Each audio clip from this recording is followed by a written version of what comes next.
As far as the best action adventure game of 2019 is concerned, I'm pretty sure a lot of people will go on record and agree that Sekiro Shadows Die Twice was probably the best game of 2019. And there are probably people who are huge fans of Devil May Cry 5 who may disagree with that. And, rightfully so, because Devil May Cry 5 was also a pretty good game. And it was not only an action adventure, it was a hack and slash. It was a game that also had multiplayer gameplay, which is something that Sekiro Shadows Die Twice did not have. And Devil May Cry 5, you saw the return of Dante and Nero. You also saw the addition of a new character named V. You also saw improved game mechanics compared to Devil May Cry 4, which actually came out back in 2008. So Devil May Cry 5 was about a decade in the making, so a lot of people were happy to see that. And as far as gameplay is concerned, it turns out that this particular game focused more on fast-paced, gameplay and all that stuff, which was pretty cool. And you also had the ability to buy new abilities for certain characters, and you had 3 playable characters, in general, but you only could use one, during each mission, which is something that some people probably didn't like. But aside from that, Devil May Cry 5 was probably not the best Devil May Cry game ever made, but it's definitely within the top 3. A lot of people still agree that Devil May Cry 3 from 2005 remains the best game within the Devil May Cry series.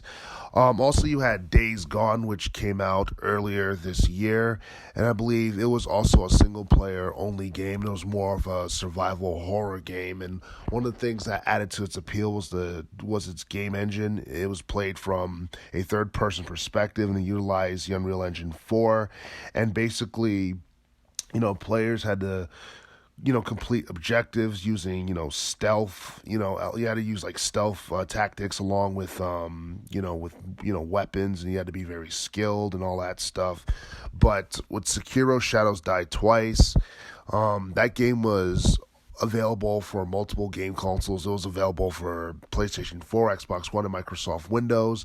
Days Gone was a PS4 exclusive, so if you want to go on record and say that Days Gone was the best PlayStation 4 game of 2019, then, you might be justified in saying so.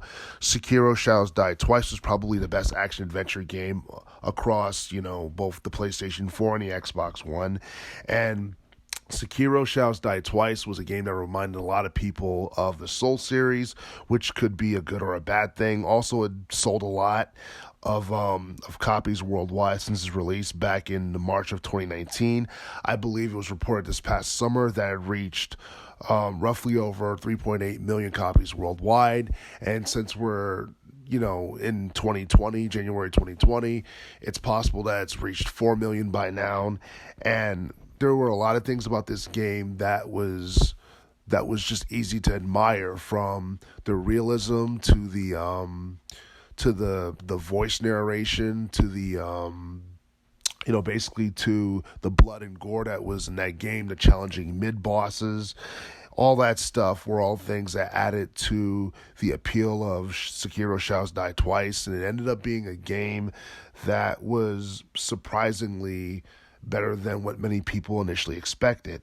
And as far as gameplay elements are concerned, one of the few things about the game that was really intriguing was the plot, especially as it related to the setting, because it took place in the 16th century Sengoku time period in Japan. So for those who are into ancient Japanese history and, you just enjoy, fiction in general, this is a game that's kind of like a cross between both. So it's definitely a game worth checking out or picking up if you haven't done so already. But with this game, I had no multiplayer, elements at all, and it didn't have as much role-playing elements as the Soul series, but at the same time, it placed emphasis on stealth and using all kinds of tools and weapons in relation to combat, and also is convenient because when characters died, they could be revived if they had resurrection powers and all that stuff. So this was actually a pretty cool game, and it's one that, I guess, the story itself, with just, the cutscenes, I believe it's over 3 hours just with the cutscenes by itself. So you're definitely going to get a lot of hours into playing this game, especially if you just want to just wander around and just kind of see what there is to do and just learn more things as you progress through the game. This is a great game to check out. But as far as action adventure titles of 2019 is concerned, I would definitely have to say that Sekiro: Shadows Die Twice was probably the best game of that year.